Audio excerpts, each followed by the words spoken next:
नमस्कार। City channel के दर्शकों की सेवा में मैं सतीश अग्रवाल एक बार फिर उपस्थित हूं अपनी लोकप्रिय धारावाहिक श्रृंखला हेल्थ केयर के साथ। मित्रों, इस कार्यक्रम के माध्यम से हम प्रस्तुत होते हैं आपके समक्ष एक स्वास्थ्य विषय समस्या को लेकर। लेकिन आज हमारे यहाँ आने का जो उद्देश्य है वह इस तरह से है कि हर वर्ष 1 दिसंबर को पूरे विश्व में विश्व एड्स दिवस मनाया जाता है। एड्स शब्द अपने आप में इतना भयानक है कि आंखों के सामने अनेकों तरह की कल्पनाएं घूमती है और ज़्यादा करके खराब। इस दिन के उद्देश्य यह है कि इस बीमारी के बारे में लोगों में जागरूकता बढ़ाना है और साथ ही साथ जो उनकी मिथ्या धारणा है, गलतफहमियां, उसे दूर करना है। और हम अपने आप को बड़ा सौभाग्यशाली मानते हैं कि आज इस विषय पर चर्चा करने हेतु शहर के वरिष्ठतम चिकित्सक हमारे साथ उपस्थित हैं। हमारे साथ जो पैनलिस्ट हैं पूरे शहर में जाने पहचान नाम और चेहरे, मेरा कर्तव्य बनता है मैं उनका परिचय आपसे कराऊं। मेरे दाहिनी ओर डॉक्टर श्रीमती शोभा पोटोरी जी मैडम हैं। शहर की नामी गिरामी महिला चिकित्सक गायनिकोलॉजिस्ट हैं और मुधोलकर पर स्थित अपने हॉस्पिटल में मरीजों को सेवाएं देते हैं। मेरे बाईं ओर डॉक्टर श्रीकांत जी देशमुख सर हैं, शहर के जाने माने साइकेट्रिस्ट और जोगड़ेकर पर स्थित अपने दवाखाने में ये मरीजों को अपनी सेवाएं देते हैं। मेरे एकदम बाईं ओर शहर के युवा बाल रोग चिकित्सक डॉक्टर शैलेश जी जायसवाल है, जो पिछले 6 वर्षों से राजापेट स्थित अपने दवाखाने में मरीजों को देखते हैं। मित्रों, एड्स का पहला मरीज पूरे विश्व में पहली बार सन 1981 में पाया गया और भारत में इसकी पहली दखल 1986 में ली गई। उसके बाद से देखते देखते इसने एक एपिडेमिक यानी महामारी का रूप ले लिया और पूरा विश्व इसकी चपेट में आ गया। लोगों में एक दहशत की भावना निर्माण हो गई। लेकिन ये बीमारी क्या है, इसके बारे में हम डॉक्टर शैलेश जी जानना चाहेंगे। शैलेश जी, 2 शब्द इस बारे में आते हैं, एक HIV आता है और एक एड्स आता है। तो पहली बात तो दोनों में फ़र्क क्या है और ये बीमारी एक से दूसरे को कैसे फैलती है? HIV एक खुद वायरस का नाम है, ह्यूमन इम्यूनोडेफिशिएंसी वायरस इसे कहते हैं, और इससे होने वाले बीमारी को एड्स करते हैं, जिसका फुल फॉर्म है एक्वायर्ड इम्यूनोडेफिशिएंसी सिंड्रोम। जो वायरस है ये शरीर में वजाइनल सिक्रीशंस, एनल सिक्रीशंस और ब्लड में पाया जाता है। और ये वायरस अपने शरीर में जो प्रतिकार शक्तियों की सेल्स होती है, वाइट ब्लड सेल्स, इस सेल्स को अटैक करने के बाद में खुद को रेप्लिकेट करता है, खुद की संख्या बढ़ाता है और शरीर की जो प्रतिकार शक्ति है उसको खोखला करता है। मित्रों, जैसे डॉक्टर शैलेश जी ने बताया कि ये जो वायरस होता है यह हमारी जो प्रतिकारक शक्ति होती है, वाइट सेल्स होते हैं, तो अमूमन जो छोटे मोटे इन्फेक्शन होते हैं हमें पता भी नहीं चलते हैं क्योंकि जंतु को वो हमारी प्रतिकारक शक्ति कम कर देती है। लेकिन जब वायरस शरीर में प्रवेश करता है और हमारी प्रतिकारक शक्ति को कम कर देता है तो बहुत सारे छोटे मोटे इन्फेक्शन बड़ा बड़ा रूप ले लेते हैं और इस कम प्रतिकारक शक्ति के चलते हो सकता है ये हमारे लिए जानलेवा सिद्ध हो जाए। मैं उपलब्ध आंकड़े ऐसे बताते हैं कि इसका जो मुख्य असर है, जो टारगेट ग्रुप होता है, वे यंग फीमेल्स या किशोरी लड़कियां होती है। तो इस इन्फेक्शन का हमारे भारतीय परिप्रेक्ष्य में खासकर महिलाओं में आप इसका महत्व क्या मानती हैं? जैसे आप देखते हैं अपनी भारतीय संस्कृति में महिला को दुय्यम स्थान दिया गया है, पुरुष प्रधान संस्कृति है। अगर कोई महिला की थोड़ी सी भी बीमारी हो, उसको सर्दी जुकाम भी हो, बुखार भी हो, तो उसे लाया नहीं जाता डॉक्टर के पास। एक तो ये बात है कि वो बहुत ही उसकी तरफ ध्यान नहीं दिया जाता, और दूसरी बात कि परिवार वाले इतना महत्व नहीं देते कि कुछ उसको बीमारी, ऐसी क्या बीमारी होंगी, उसकी कुछ नहीं होता करके उनको टाल देते हैं। तीसरी बात, घर में अगर आर्थिक परिस्थिति उनकी कैसी है, अगर बहुत कमज़ोर आर्थिक परिस्थिति है तो इसलिए भी वो उसको डॉक्टर के पास नहीं लाया जाता। और चौथी बात कि अपनी खुद महिला भी इतनी कमज़ोर और इतनी दुर्बल रहती है ना कि वो दबी दबी सी रहती है, बताती नहीं। अगर वो बहुत सारी कुछ उसको तकलीफ़ें भी होंगी तो वो खुद होके नहीं बताती और फिर उसकी बीमारी दबी दबी रहती है। और चौथी बात तो ऐसे भी अपने इधर जैसे डॉक्टर के पास लाना है और किसी को समझो, कोई लड़की को या गर्भवती को या कोई भी महिला, उसको HIV पॉजिटिव आ गया तो परिवार वाले उसको दबा के रखना चाहते हैं, वो नहीं बताते। उनको लगता कि समाज क्या कहेगा, अपने को वंचित रहेंगे अपन, अपने परिवार वाले बाकी रिश्तेदार क्या कहेंगे, और इस डर के मारे वो महिला आती नहीं है। उसकी बीमारी डिटेक्ट भी नहीं होती बहुत बार, और डिटेक्ट हो गई तो भी उसकी ट्रीटमेंट प्रॉपर होती नहीं, और इसलिए हमारे महिलाओं में ये बीमारी बढ़ती जाती है। तो इसके लिए अपने को बहुत मेहनत करनी पड़ती है और करना चाहिए। गर्भवती या कोई भी महिला, जैसे युवती भी हो, उसको तुरंत डॉक्टर के पास लाना चाहिए।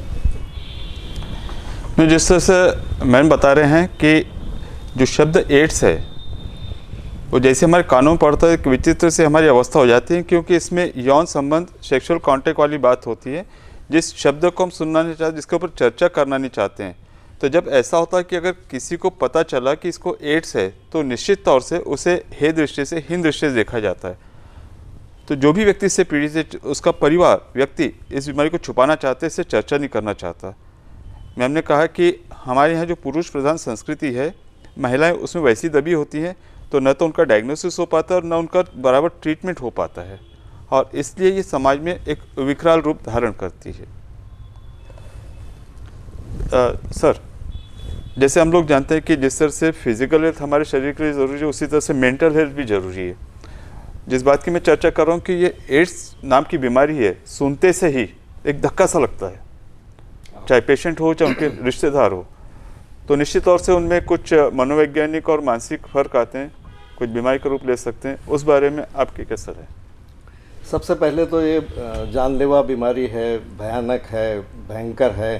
तो इसमें जैसा ही आदमी को या औरत को पता चलता है कि उसको एड्स हो गया, तो सबसे पहली बात उसकी होती है कि ये तो हो ही नहीं सकता। डिनायल जिसको बोलते हैं कि नहीं, ये मेरे को कैसा होगा ये। तो उसके वजह से फिर वो एक तो डॉक्टर के पास जाना नहीं चाहता, फिर बाद में बोलता है कि मैं वैसा ही ठीक हो जाऊंगा, ये उनका गलत डायग्नोसिस है। तो ये डिनायल का रूप फिर बाद में उसको तो अंदर से पता रहता है कि अपने को ऐसा हुआ है, तो फिर वो चिंता उसमें बढ़ जाती है, एंग्जाइटी हो जाती है। और ये एंग्जाइटी इतनी भयानक होती है कि वो उसका रूप भी पैनिकी रिएक्शन टाइप होता है। फिर वो बहुत बेचैन होता है, रेस्टलेस होता है, नींद नहीं आती, दिन भर वो सोचता है कि मैंने ऐसा क्यों बुरा काम किया कि मेरे को ऐसा हो गया। और ये उसको रूमिनेशंस बोलते हैं कि बार बार दूसरे सब चीज़ें छोड़ के इसको यही एक विचार ग्रास लेता है कि नहीं, मेरे से बहुत गलती हो गई, अब मैं कोई काम का नहीं रहा। और फिर इसके वजह से उसको फ्रस्ट्रेशन आता है और फिर उसको डिप्रेशन आता है कि नहीं, अब गया काम से, अब मेरे से कुछ नहीं हो सकेगा, मेरा कोई कुछ नहीं कर सकेगा, मैं तो अभी मरने के काबिल हो चुका हूँ, अभी मरना और मेरे अभी के ज़िंदा रहने में कोई ज़्यादा अंतर नहीं है। इस प्रकार वो जब डिप्रेसिव रिएक्शन में जाता है तो उस टाइम उसके मन में फिर अपने फैमिली के विचार आते हैं कि भाई मैं अभी सोशल आइसोलेशन हो जाता है उसको कि लोग उसके तरफ कैसे नज़र से देखेंगे, शेम आ जाती है, खुद के ऊपर एंगर आ जाता है कि गुस्सा आ जाता है कि क्यों ऐसा हो गया, क्यों ऐसा हो गया, मेरे साथ ही क्यों हो गया और अभी क्या कर सकता है। फिर आखिर में होपलेसनेस और हेल्पलेसनेस कि बस अब कुछ नहीं हो सकता है, तो फिर उसको डिप्रेशन आता है।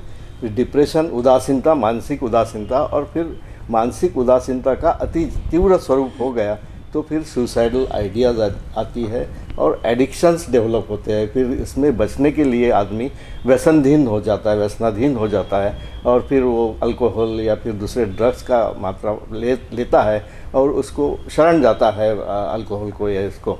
तो इस प्रकार ये स्टेजेस होती है। फिर बाद में उसको धीरे धीरे जब पता चलता है कि इसके लिए ट्रीटमेंट है, सब लोग, बहुत सारे लोग मेरे जैसे हैं, तो ये जो भावना होती है कि मैं अकेला ही नहीं, सब फाइट कर रहे हैं, तो वो अवस्था में फिर उसको थोड़ा सा दिलासा मिलता है।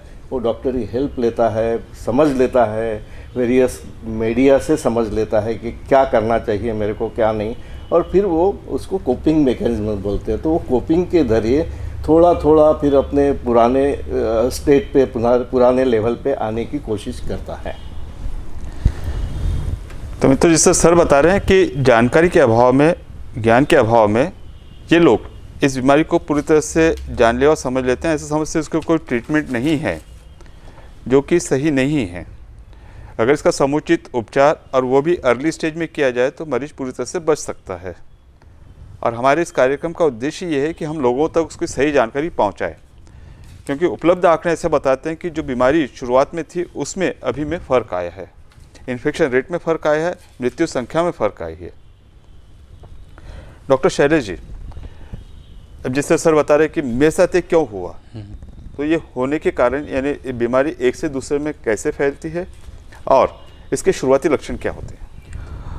ये जो HIV की बीमारी है इसका इन्फेक्शन 4 प्रकार से हो सकता है। एक तो सेक्सुअल कांटेक्ट यानी यौन संबंध द्वारा, एक माँ से बच्चे को हो सकता है, ब्लड ट्रांसफ्यूजन से हो सकता है और ड्रग अब्यूज़ से हो सकता है। जैसे किसी HIV इन्फेक्टेड पेशेंट के साथ में अगर यौन संबंध रखा जाए तो दूसरे जिसको नहीं है HIV उसको भी HIV हो सकता है। माँ से होने वाले बच्चे को एक तो गर्भाशय में हो सकता है HIV इन्फेक्शन, या फिर डिलीवरी के दौरान हो सकता है, या फिर डिलीवरी होने के बाद में जब बच्चा माँ का दूध पीता है तो माँ के दूध में से भी बच्चे को इन्फेक्शन हो सकता है। HIV ये ब्लड में से ट्रांसमिट होता है, तो जिस भी व्यक्ति को ब्लड ट्रांसफ्यूजन मिलता है या ब्लड प्रोडक्ट्स चढ़ाए जाते हैं कुछ बीमारियों के कारण, तो उसको HIV का संक्रमण हो सकता है। और ड्रग अब्यूज़र्स में जो भी इन्फेक्टेड पेशेंट्स के नीडल्स हो गए, इंजेक्शंस हो गए, रेजर्स हो गए, ये जो शेयर करते हैं उनको ये इन्फेक्शन हो सकता है। जो ग्रुप में ऐसा जो करते हैं, हाँ। तो एक से दूसरे की जो यूज़ करते हैं तो उसको हो सकता है। उनमें हो सकता है। और इसके जो लक्षण हैं ज़्यादातर अधिकतर लोगों में ये असिम्प्टोमेटिक होता है, जिसके यानी कोई लक्षण होते नहीं है, इसलिए जल्दी बीमारी ध्यान में नहीं आती है और एडवांस होते जाती है। अधिकतर लोगों में सर्वसाधारण फ्लू के जैसे कुछ सिम्टम्स होते हैं, जैसे कि थोड़ा बुखार, सर्दी, खांसी, लूज मोशंस, कमज़ोरी आना, थकावट महसूस करना, जॉइंट पेंस। और जब बीमारी बहुत एडवांस हो जाती है, जब प्रतिकार शक्ति काफ़ी कम हो जाती है, तब बहुत सारे इन्फेक्शंस होने की संभावना बढ़ जाती है, जैसे ब्लड में कुछ इन्फेक्शन होना, निमोनिया होना, डायरिया होना, और मुंह में सफ़ेद परत जम जाना जैसे फंगल इन्फेक्शन, ओरल थ्रश कहते हैं इसको, पेट पे सूजन आना लीवर और स्प्लीन बढ़ने के वजह से, माल नरिशमेंट, पतला दिखना, यूरिन इन्फेक्शंस होना। ऐसे बीमारियों में जनरली निमोनिया का कारण मेन होता है कि एक निमोसिस्टिस जुरोवेसिकर का एक बैक्टीरिया होता है, फंगल लाइक बैक्टीरिया, जिसका निमोनिया होने की वजह से काफ़ी देर तक के उसको ट्रीटमेंट लेने की ज़रूरत पड़ती है। बीमारी लंबे समय तक के रहती है, जल्दी ठीक नहीं होती, और शरीर के सारे अवयव को ये जो HIV की बीमारी है ये नष्ट कर सकती है। जैसे ब्रेन पे भी असर आ सकता है उसका, ब्रेन में मेनिंजाइटिस बोल के मेंदू ज्वर हो सकता है, झटके आ सकते हैं, गठाने आ सकती है, कैंसर हो सकता है, और वुमेंस में, स्त्रियों में सर्वाइकल कैंसर, यूट्राइन कैंसर की संभावना होती है। मित्रों, एक बहुत ही सार्थक चर्चा एक बहुत ही कॉमन बीमारी एड्स पर चल रही है। बने रहिए हमारे साथ, मिलते हैं एक छोटे से